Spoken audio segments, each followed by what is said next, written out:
こんにちは。2023年10月24日火曜日午後2時半です。午前中は内職をしていました。これから出かけます。ピュン。皆様から、コメントをいくつかいただいてます。ありがとうございます。昨日僕1件だけだったんですけども、もっと批判的なコメント来るのかと思ったら、皆さんお優しいんですよね。ありがとうございます。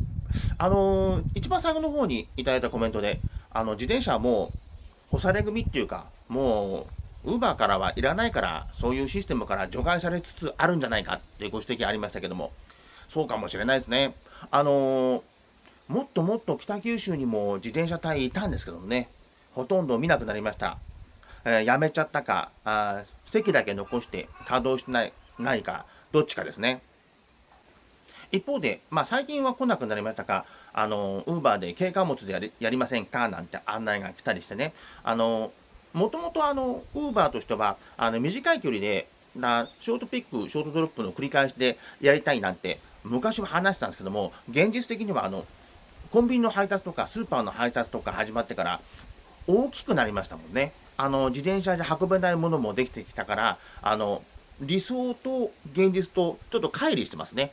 一番最初にはウォーカーにも興味あったようで、私たち行った時も、ウォーカー歩き配達に興味ありますかなんて、アンケート取られて、興味ある人には、実験的な配車行ったようです。僕にも来ましたけどね。で、実際、ウォーカー始まってみても、そんなにパッとしませんもんね。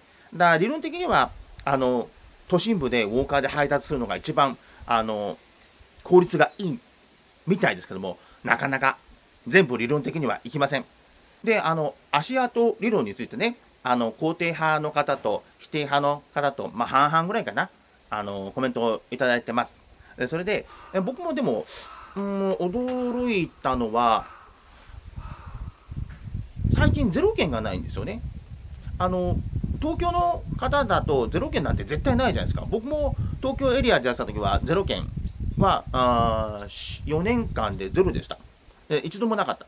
で、北九州に来てから1年目で、1日ゼロ件が7日ぐらいだったかな。それから2年目で10日ぐらいだったかな。で、3年目の今年は、もう今年全般だけで10日ぐらいゼロ件あったんですよ。で、この間のウーバー検証始めますって言って始めてから1ヶ月ちょっとやってるんですけども、足跡ね、ちゃんとつけてると、0件はないんですね。昨日が最低で1件でした。はい。では、あんまり長く話せてもご迷惑ですので、始めます。0件になるかどうか、検証ピュッ。さっきの話で、そういえば自転車隊、僕以外見ないんですよね、北九州でね、ほとんど。小倉駅に行っても、ほとんど見ないですね。ほとんど見ないって、全然見ないですね。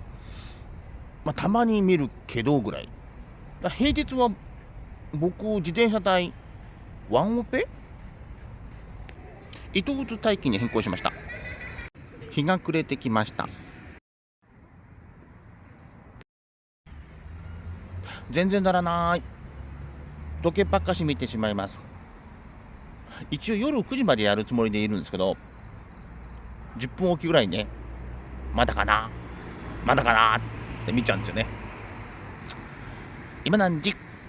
そうね、だいたいね。今何時？まだ早いって感じですね。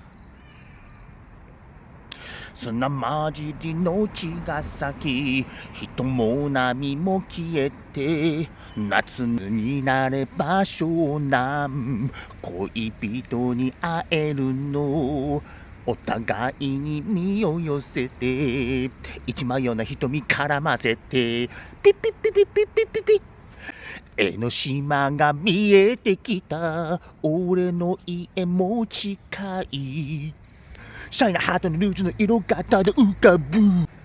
すみません、昼の憩いをお送りしました。糸渦大輝です。いつもの公園大輝です。ここは私がいつも一番鳴らせるところなんで、ここで鳴らなかったら今日は久しぶりに0件です。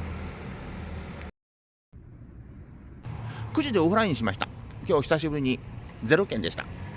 先週、先々週、閑散期にしては動いていたんで、このまま閑散期をずっといけるのかなと思ったけど、ちょっと見通しが甘かったです。日曜日が3件しかなくて、昨日は1件しかなくて、今日は0件で。で、出発するとき、0件かどうか検証しますって言ったけど、本当に0件になっちゃいました。そういえば、バイクさんの配達員さんもあんまり見なかったけど、ある程度見ましたが、いつもより少なかったんですけど、皆さん、どうだったんだろう。で、しばらくは、この状態、続きそうなんで、今までの本業だった副業、家での内職をちょっと多めにします。また明日も夕方からやります。じゃあまた明日。